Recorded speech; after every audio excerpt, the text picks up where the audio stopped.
Vamos dar continuidade agora, pessoal. Gravando aqui mais um vídeo para vocês. Vamos falar um pouquinho agora do triple screen. Deixa eu tomar uma água. Então, dando continuidade de como se transformar em operador e investidor de sucesso, do Alexander Elder. Não esqueça de deixar curtida aí, pessoal, para incentivar aí. Não deixar de compartilhar com os amigos. Tem um apoio no Pix ali, quem acha interessante, quem acha que está ajudando, apoia o canal aí, eu agradeço. Tá? Então, agradeço a todo mundo aí que tem apoiado. Então, o microfone a gente comprou com o apoio do pessoal, o fone, a tela, então tudo a gente está tentando melhorar aí a qualidade para vocês, tá? E vamos lá, chega aí, abobrinha. Então, o sistema de negociação triple screen, a gente aplica, né, para você, o triple screen já fala, então você vai ter 3 telas que você vai trabalhar. Então você vai ter que validar nas 3 telas para você poder fazer a entrada na operação. Tá? Então isso é muito importante. Então o triple screen aplica 3 testes ou crivos em todas as operações. Muitas operações que parecem atraentes à primeira vista pode não passar por um ou outro crivo, né? Mas as operações que passarem pelo triple screen vai ter maior rentabilidade. Tá? Então o triple screen combina métodos de acompanhamento de tendência, né, e técnicas contrárias às tendências. Analise todas as operações potenciais em várias referências temporais. Então ela vai analisar, esse triple screen vai analisar as operações potenciais em várias referências temporais. A escolha das referências temporais ele chama de fator de 5. Então o que seria? Então você gosta de operar 5 minutos. Então tá bom. Então o seu time frame maior vai ser 30 minutos. E seu time frame menor vai ser 1 ou 2 minutos para você ajustar, fazer o ajuste fino da entrada em alguns momentos, tá? Cada operador de mercado precisa decidir em que referência atual você quer atuar. Então, qual é a sua referência principal? A minha referência principal é X, é Y, é Z. Então, é aquela que você vai usar. Aí você vai medir as outras para você fazer o teu triple screen, tá? Então, você não precisa copiar de ninguém, não. Você pode fazer o seu, tá? Então, a gente tem que denominar a intermediária. Então, eu vou operar 10 minutos, por exemplo. Tá? A referência temporal de longo prazo é uma ordem de magnitude mais longa, mais alta. Então, se eu vou operar 10 minutos, a de longo prazo vai ser de 60, 50, 60 minutos. E a de curto prazo é uma mais curta. Então, se eu vou operar 10, a mais curta vai ser 2 minutos. Tá? Então, por exemplo, aqui, ó, se a gente vai intermediar um gráfico de 10 minutos, o longo prazo será 60 minutos, porque a gente vai arredondar o time frame, e o curto prazo 2 minutos, tá? Então a gente vai trabalhar dessa forma. O primeiro crivo, então você fez lá, configurou sua tela. O primeiro crivo, a gente vai começar analisando o longo prazo. Então a gente vai usar indicadores de tendência, por exemplo, média móvel ou MACD, tá? Então o sistema original usa a inclinação do MACD semanal para identificar a maré do mercado. Então ele vê a indicação do semanal. O semanal está subindo, ele vai procurar compra. O semanal caindo, ele vai procurar venda, tá? Então simplificando, é isso que a gente vai fazer, tá? O primeiro crivo é a maré do mercado. Então, crivo 1, você vai identificar a tendência no semanal, no caso desse aqui, os 60 minutos, se você opera diário, é semanal. Então, vamos supor que a gente vai fazer um swing trade no diário. Você vai olhar o semanal. O semanal é alta, então eu tenho uma tendência de alta, eu tenho um MACD para alta, eu tenho uma média móvel para alta. Então eu vou vir para o diário e vou procurar o quê? Então esse é o primeiro crivo, eu sei que é uma operação de alta. O segundo crivo é a onda do mercado. Então o segundo crivo identifica a onda que vai contra a maré. Então o que você vai fazer? Então pensa na maré, a maré está subindo. Você quer ir na onda que está contra a maré e a maré está empurrando essa onda contrária, ou você quer esperar vir a onda vir, quando vir uma nova onda que vai, você vai junto? Pensa na praia, aquela onda quando a maré está enchendo. A onda que vem é a mais forte, aí ela puxa devagarzinho e vem uma onda mais forte, assim vai. Tá? Então quando a tendência semanal é de alta, declives diários apontam para oportunidades de compra. Quando a tendência semanal é de baixa, altas diárias apontam para oportunidades de vender a descoberto. Tá? Então, o crivo 2, aplique um oscilador no gráfico diário. Então, por exemplo, um estocástico. Opa, fechei aqui o push. Então, por exemplo, você vai pegar um estocástico no gráfico diário. Se você olhou o gráfico diário, você vai procurar o quê? Se é compra, você vai esperar o estocástico fazer uma barriguinha aqui embaixo do indicador. Então, você está procurando compra. Se você está procurando venda, você vai esperar uma barriguinha do estocástico aqui. Vai aliar com o setup de compra, um setup de venda e vai entrar no papel. Tá? Esse é o crivo 2. Então é isso que a gente vai fazer. Tá? O terceiro crivo seria por exemplo, se a gente está falando do gráfico diário ou gráfico principal, eu vou procurar no intraday. O que eu vou procurar no intraday? Em 10 minutos ou 15 minutos, uma entrada que me dê um setup de entrada com stop curtinho que eu possa navegar essa operação, tá? Então, detecta as marolas na direção da maré. Opa, as marolas na direção da maré. Use a movimentação intradiária dos preços para captar os pontos de entrada, para você saber o ponto de entrada e o ponto de saída. Tá? Utilize trailing buy stop, né, a técnica de buy stop, quando a tendência semanal for de alta e o oscilador diário estiver em baixa. Use a trailing sell stop, quando a tendência for de baixa, o oscilador diário estiver de alta. Então, aquilo que eu falei, o estocástico está procurando compra. Você espera o estocástico vir para sobrevendido dentro do time frame principal e aí pega uma entrada pelo intradiário. Tá? Então vamos lá, pessoal. E o stop loss? Então, no nosso sistema de negociação triple screen, a gente tem um stop loss. Para o sucesso das operações, é fundamental uma gestão adequada do patrimônio. Tá? Então, o operador de mercado disciplinado interrompe as perdas o mais rápido possível. Então, você não pode usar um stop muito longo para você não entregar muito dinheiro. Né? Então, você tem que interromper as perdas o mais rápido possível. O sistema triple screen requer que coloquemos um stop muito curto. Então, a gente usa um stop muito curto. Assim que você comprar, você vai pôr o stop no último fundo, dentro daquele gráfico que você está operando. Né? Logo que o mercado se movimentar, você vai pôr no 0 a 0 no break-even. Então, esse é o sistema triple screen. Após isso, devemos movimentar nosso stop sempre protegendo 50% do lucro. Então, o que ele fala? Então, vamos supor que a gente comprou aqui, ó, o preço veio e você comprou aqui. Aí o ativo começou a andar. Então, você vai colocar o teu stop na metade do caminho, metade do lucro. Começou a andar, você vai garantir metade do lucro. Começou a andar, você vai garantir metade do lucro. Então, assim você vai indo até que te dê um movimento, alguma coisa que você vai fazer a saída do mercado, tá? Após isso, devemos movimentar nosso stop garantindo, né, o lucro. Não devemos ter medo de ser tirados do mercado. Teremos outras entradas sempre. Então, o que ele fala? Você comprou, o mercado andou um pouquinho, você botou no 0 a 0 ele te tirou, não tem problema. Daqui a pouco vai ter outra entrada e você pega essa outra entrada e segue o movimento. Tá? Então não tem que ter medo de sair do movimento. O objetivo do parabólico, acho que faltou. Ah, tá. Aqui é a negociação parabólica. Então o que é? Que ele está falando? A gente tem um indicador que você tem o SAR parabólico e outras coisas parabólicas, que você tem a movimentação do preço e o indicador ele vem e faz uma parábola aqui nos preços, né? E o preço ele vai passando, vai fazendo os movimentos aqui. Então aqui ele te dá um stop, né? E aqui ele te dá um stop. E se você tiver comprado, você vai trazer seu stop por baixo do parabólico. Se você tiver vendido, você vai trazer seu stop por cima do parabólico. Sua característica é singular. Sua característica singular é de responder ao decurso do tempo, assim como as mudanças no preço. Então ele vai atualizando isso para você. O parabólico baseia-se numa regra tradicional: movimente seus stops apenas na direção da operação, nunca contra ela. Tá? Então você vai sempre movimentar a favor da direção. Quando ele virar, você vai ser estopado. Você nunca vai se movimentar o stop para o outro lado, tá, pessoal? Regras da negociação.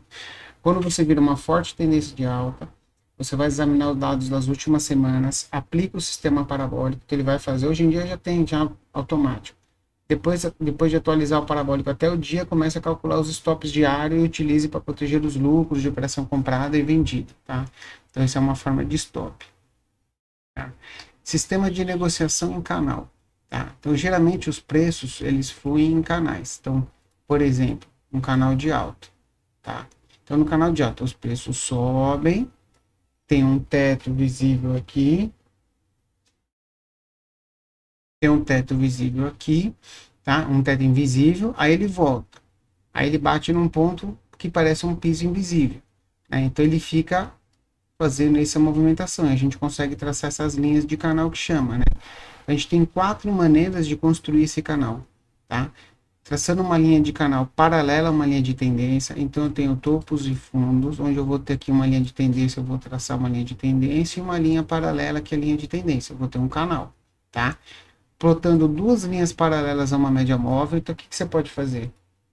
Você pode pegar, por exemplo, a média de 20 e fazer que ela fique duas linhas paralelas a essa média de 20 e ela vai te dar um canal onde o preço tenta flutuar aqui dentro, tá? Isso é outra forma. A banda de Bollinger, que é por volatilidade, então a banda de Bollinger ela pega a média de 20, né? Aí ela tem lá um rangezinho que você põe lá 3%, 2%, né? O atraso e tudo mais, tem a configuração. Vou mostrar para vocês. Então, por exemplo, deixa eu botar aqui no do Bob. Vamos botar aqui, inserir indicador, banda de Bollinger. Bandas de Bollinger normalmente fica por aqui. Vou escrever aqui, ó, bandas de Bollinger. Bandas de Bollinger. Inserir. Então a banda de Bollinger ela vai fazer um canal por volatilidade. Quando a volatilidade estiver maior, esse canal vai ser maior. Quando a volatilidade estiver menor, esse canal vai ser menor. Ó. Quando ele abre volatilidade, ó, a distância que fica aqui maior e aqui menor. Tá? Então a gente vai ver mais sobre isso. Eu tenho um vídeo só sobre banda de Bollinger no canal. Só procurar lá dicas, setups que tem lá, banda de Bollinger e os setups só para operar a banda de Bollinger, quem quiser. Tá? Operei muito tempo só com banda de Bollinger. E traçando uma média móvel das máximas e mínimas. Então, o que acontece? Você tem o preço, você vai ter lá os candles, vai ser assim, seja direcional ou não. O que você vai fazer? Você vai traçar uma média móvel, que ele vai fazer a média móvel pelas máximas do candle, então ele vai calculando a média móvel pelas máximas do candle, então vai passar aqui, e você vai traçar uma média móvel pelas mínimas do candle, que ela vai vir aqui. Tá? Então ela vai fazer isso aqui. Então ela vai ter, você vai ter esse canal aqui de negociação dentro. É um canal que ele tende a abrir e fechar, porque depende dos fechamentos, das máximas e mínimas, tá? Então ele vai ter, se os candles for maior, ele vai abrir, se os candles forem menores, eles vão encurtar, tá? Mas eu, normalmente, pessoal, eu uso só isso aqui, ó. Canal, linha de canal paralelo, só, mais nada. Nem banda de Bollinger eu uso, tá? Esse é o que eu gosto de fazer, tá? Sistema de negociação em canal, né? Então, o que a gente vai fazer? Traça uma média móvel e construa um canal em torno dela. Então, você vai fazer é como se fosse, pensa que ó, a média, ela é uma média, mas ela tem, você pode pensar como uma região. Então, o preço ele vai flutuar dentro dessa região, tá? Quando o canal estiver relativamente na horizontal, o mercado quase sempre apresenta boas oportunidades de compra perto do fundo e as oportunidades de venda no topo. Então, quando a média estiver de lado, ela vai ficar isso aqui, ó, ela vai ter uma parte em cima e uma parte embaixo. O preço vai ficar rompendo para cima e para baixo. Então, ele está falando para a gente comprar aqui e vender aqui, tá? Quando estiver virada para cima e subir de forma acentuada, então a média está virada para cima, então você vai ter o canal aqui, tá? Por fora da média, né? Então a gente vai ter uma venda nas partes superiores da formação e compra na parte inferior da formação, tá? Então isso é o melhor, tá?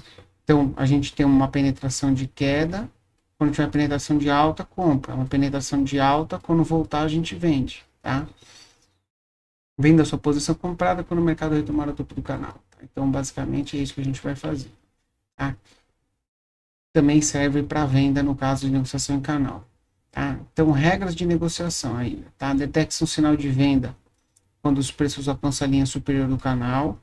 Aí você tem um indicador estocástico, histograma MACD, né? Que também está indicando venda, né? E tiver um topo mais baixo no estocástico no MACD, aí você tem uma divergência de baixa, isso mostra que os topos estão... Você tem uma divergência. O que é divergência?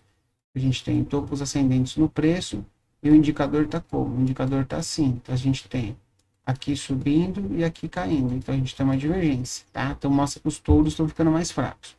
Emite um sinal de compra quando os preços alcançam a linha inferior do canal, enquanto o indicador traça um fundo mais alto e cria divergência de alta. Mostra que os ursos estão ficando fracos. Então, a mesma coisa com relação na venda. Então, a gente tem os preços assim e a gente tem o indicador fazendo assim. Então, a gente tem aqui preços caindo e indicador subindo. Isso é uma divergência, tá, pessoal?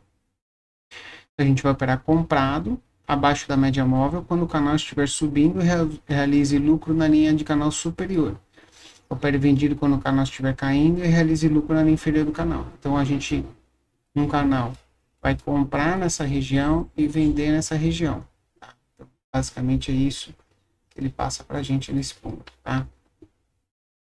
Aí a gente vai falar um pouco de emoções e probabilidades, já entrando já no ponto final do livro, tá, pessoal? O livro é bem curtinho, bem legal, mas dá uma noção básica do que a gente precisa fazer.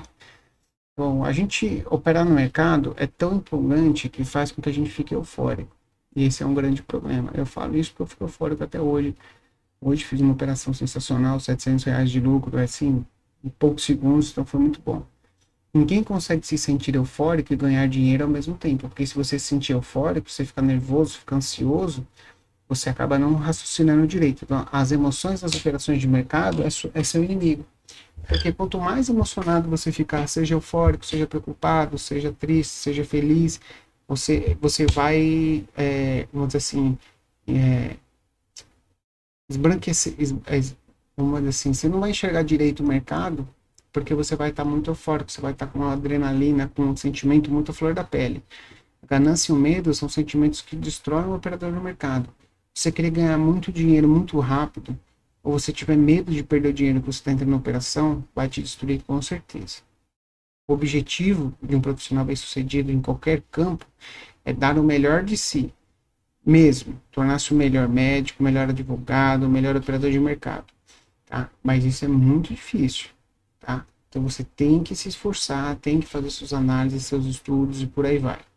O analfabetismo numérico, não conhecer as noções básicas de probabilidade, chance, aleatoriedade, é uma deficiência intelectual fatal nos operadores de mercado. Estude um pouco sobre isso. Essas ideias simples pode ser absorvida, tem conteúdo na internet, em livros básicos e vai te ajudar bastante com relação a operações de mercado, tá?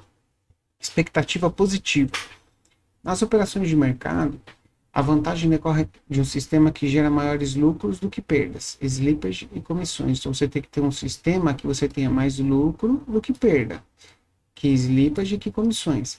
Nenhum método de gestão de dinheiro pode salvar um mau método de negociação. Tá? Então você não adianta você ter um puta gestão de dinheiro se o teu sistema de negociação é uma bosta. Tá? Você consegue ganhar apenas se operar com expectativa matemática positiva. Sistema de negociação sensato. Tá? Os melhores sistemas de negociação são brutos e robustos, são compostos de uns poucos elementos. Quanto mais sofisticado, maior os parâmetros a serem analisados e maior as possibilidades de falha. Então é o que eu falo muito para as pessoas. Não enche de coisa na tela, porque você não vai ter tempo de analisar tudo antes de fazer a entrada. Às vezes a entrada é muito rápida. Poucos indicadores, poucos parâmetros, pouca coisa para você analisar e mete pau. Você vai ganhar mais dinheiro do que você encher a tela de coisa. Com o mercado fechado, você consegue analisar tudo, mas com o mercado aberto, muitas vezes você não vai conseguir. Tá? Aí a gente vai entrar na gestão do dinheiro. Eu vou falar um pouquinho da gestão do dinheiro e depois a gente faz mais uma pausa aí, pessoal. A maioria dos amadores acha que outros fatores estão longe de serem iguais. Consideram-se mais brilhantes que os demais mortais. A indústria de investimentos de renda variável trabalha arduamente para esforçar essa ilusão, dizendo aos operadores de mercado que os vencedores ganham dinheiro perdido pelos perdedores. Tenta esconder o fato que as operações de mercado são um jogo de soma negativa. Por que negativo?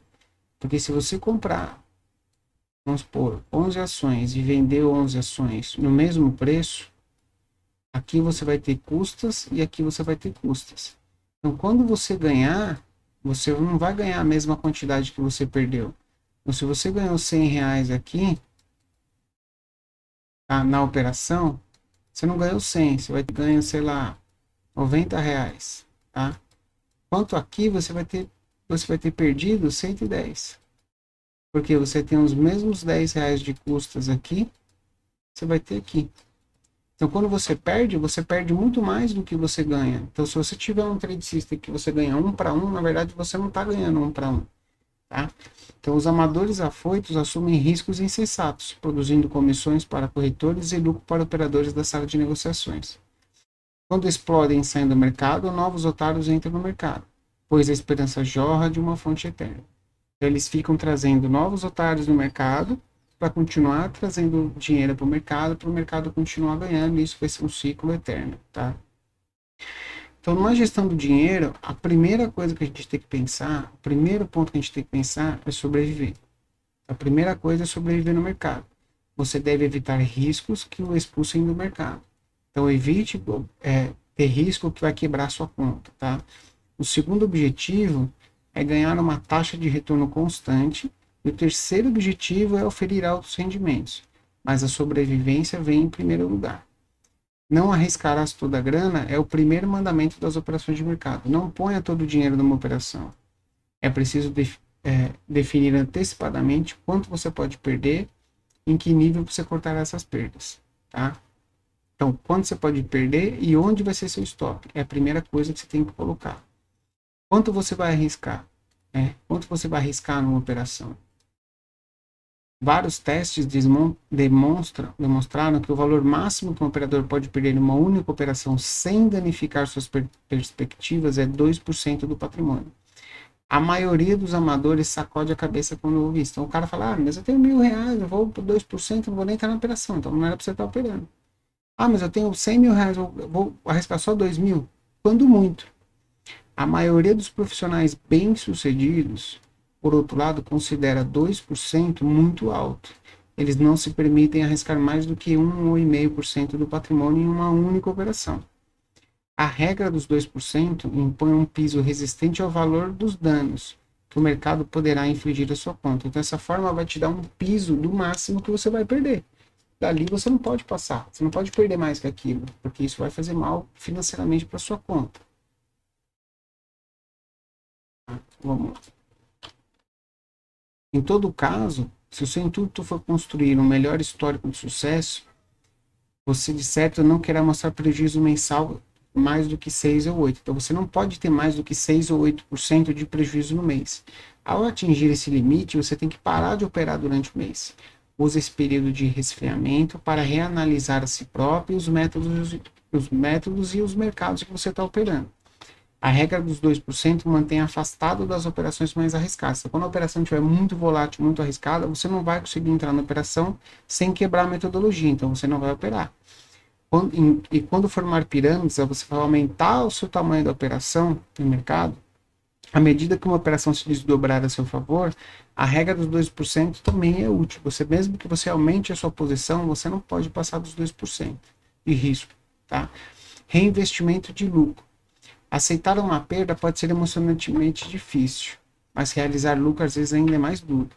Você pode sofrer pequenas perdas automaticamente. Se tiver disciplina de definir um stop no momento em que entrar no mercado, realizar lucro exige mais raciocínio. Quando o mercado movimenta-se a seu favor, você precisa decidir entre manter a posição, sair ou reforçar a posição. A ganância e o medo destroem os operadores de mercado, obscurecendo suas mentes. Então, você ficando com medo, você ficando com ganância, você fala, já ganhei 1.000, vou ganhar mais 1.000, vou ganhar mais 1.000. Aí ele volta e te tira no 0 a 0.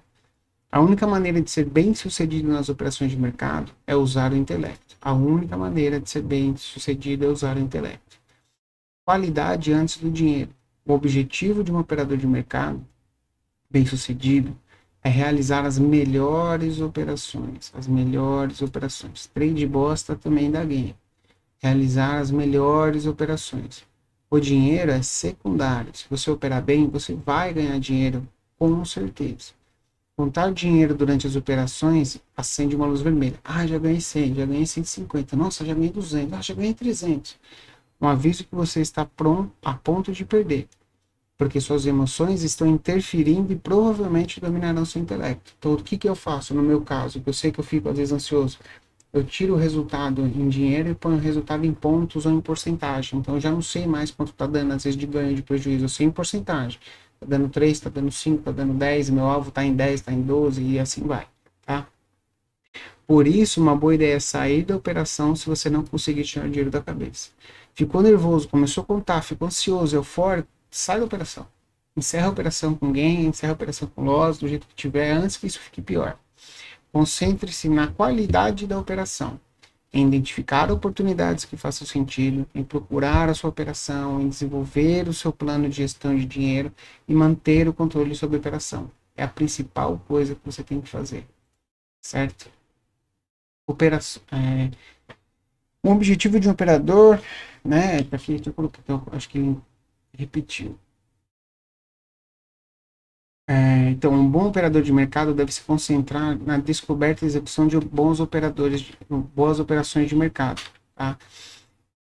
Metas de lucro, você pode usar Elliott, Fibonacci, meta diária, meta mensal e por aí vai. Alguns operadores de mercado tentam estabelecer metas de lucro. Querem vender força quando os preços atingem resistência ou comprar fraqueza quando atingem suporte. Tá? Podemos usar Elliott, Fibonacci, suporte, resistência como alvo, como metas de lucro. Então você trabalhar suporte e resistência. Eu trabalho muito suporte e resistência, topos e fundos, muito, muito, muito para lucro. Saio em topos anteriores ou em fundos anteriores. Tá? E tem a nossa definição de stops, que eu vou falar no próximo vídeo, que eu já estou entrando na fase final do livro. Acho que mais um ou dois vídeos, deixa eu ver aqui, pessoal. Eu acho que mais um vídeo a gente consegue finalizar, hein? Deixa eu dar uma olhada. Tá bem difícil, mais um vídeo a gente vai finalizar, tá, pessoal? Aí eu vou falar de saída. É isso mesmo, pessoal. Falta bem pouquinho. Vamos terminar nesse aqui, então? Vamos fazer mais 5 minutos, mais 5, 10 minutos, a gente termina, tá? Falta 3 slides aí, vamos terminar. Então, os operadores sérios colocam stops no momento que entram numa operação. Então, você entra na operação, a primeira coisa é colocar o stop. Então, você já sabe onde é. Se você entrou, você sabe onde é seu stop. Então, você entrou numa operação aqui, você sabe que o stop é aqui. A hora que fez o plinzinho lá que comprou, você já vai botar teu stop aqui. Os stops devem ser movimentados apenas no sentido. Se você está comprado, o teu stop só pode mover nesse sentido. Nunca você vai trazer o stop para baixo. Ah, mas esse fundo aqui está mais bonito, acho que vai segurar mais. Não, se você entrou, teu risco-ganho foi calculado nesse fundo, o teu stop obrigatoriamente tem que ficar nesse fundo. Aprender a colocar stops é como aprender a dirigir de maneira defensiva, a seguir as regras básicas para a colocação de stops. Tá? Ordem de stop loss, emita a ordem no momento que entrar na operação. Ordem break-even, assim que os preços começarem a movimentar ao seu favor, mova seu stop para o nível do break-even. Então, você entrou na operação, comprou aqui, ele começou a movimentar a seu favor, já traz para o 0 a 0. Tá? Ordem de proteção do lucro. À medida que os preços continuarem, então você já entrou, já botou no 0 a 0, aí o preço continua movimentando a seu favor, tá? Você vai começar a proteger o seu lucro no papel, tá? Então é isso que a gente vai fazer. Depois da operação, quando você fecha a operação, tá? Então fechou a operação, você vai analisar e vai aprender com a operação para você saber o que você fez de certo e o que você fez de errado. Diário de trade. Todo livro fala do diário de trade. Você está fazendo diário de trade? Você quer ser um operador de sucesso? Tem que fazer diário de trade. Aí você tem que analisar o quê? O que você vai analisar? Você identificou uma boa operação? Essa era uma boa operação ou foi uma operação bosta? Que indicadores foram úteis e quais não funcionaram? Então, nessa operação, qual indicador não funcionou e qual indicador foi útil? Até que ponto a sua entrada foi boa? O stop inicial estava longe ou perto demais? Por que e enquanto ele estava longe ou estava perto demais? Você movimentou o seu stop para o break-even muito cedo ou muito tarde? As suas ordens de proteção do lucro estavam muito frouxas ou muito apertadas? Estava muito longe ou para estar aqui em cima? E tua proteção do lucro estava aqui embaixo ou você estava muito apertadinho aqui e ele violinou e te tirou? Tá? Você reconheceu os sinais para sair da operação? Você entendeu a hora certa de sair da operação? Ou a operação voltou na sua cara e te tirou no 0 a 0 e você não conseguiu identificar? Tudo isso você tem que anotar no seu diário de trade, tá? O que você poderia ter feito, tá? Então, o que você poderia ter feito de maneira diferente na operação? O que você sentiu nas várias fases da operação? Quando você estava analisando, quando você comprou, quando você fez o trailing, quando você fez a saída, o que você estava analisando, como você estava se sentindo, a sua parte emocional. Essa análise é um antídoto para você não ficar emocionado, para você identificar em que ponto da operação você fica emocionado e tentar trabalhar essa parte da emoção. E muito, muito, muito importante, faça um diário de trade, faça um diário de trade, faça um diário de trade. Faça um diário de trade. Vou repetir mais uma vez. Faça um diário de trade. Ah, Guilherme, você faz o diário de trade? Faço. Ainda faço uma análise de mercado todos os dias e às vezes eu posto aqui no canal para vocês, tá? Então, temos aí mais um livro finalizado. Então, pessoal, importante assim. O que tem de importante para a gente nesse livro que a gente tem que entender? Tá? Primeiro, sistema de negociação triple screen. Seleciona as telas, time frames diferentes, põe a sua análise. Então, no time frame longo eu vou ver o MACD, no time frame que eu opero eu vou ver estocástico, no time frame curto eu vou ver média, eu vou ver isso, vou ver aquilo, não importa. Montou? Primeira coisa, selecione a melhor operação. Só operação boa, não tenha pressa, tenha paciência, entre na operação, siga o seu trade system, siga a sua metodologia, siga seu gerenciamento de risco. Faça um diário de trade. Com certeza você se tornará um operador de sucesso. Tá ok, pessoal? Obrigado a todos pela atenção. O videozinho mais longo aí, mas deu para finalizar. E semana que vem, então, se der essa semana, a gente já começa com o e-coffee, hein? Vamos começar já dezembrão com o e-coffee aí mandando bala. Ok, pessoal? Valeu e fui!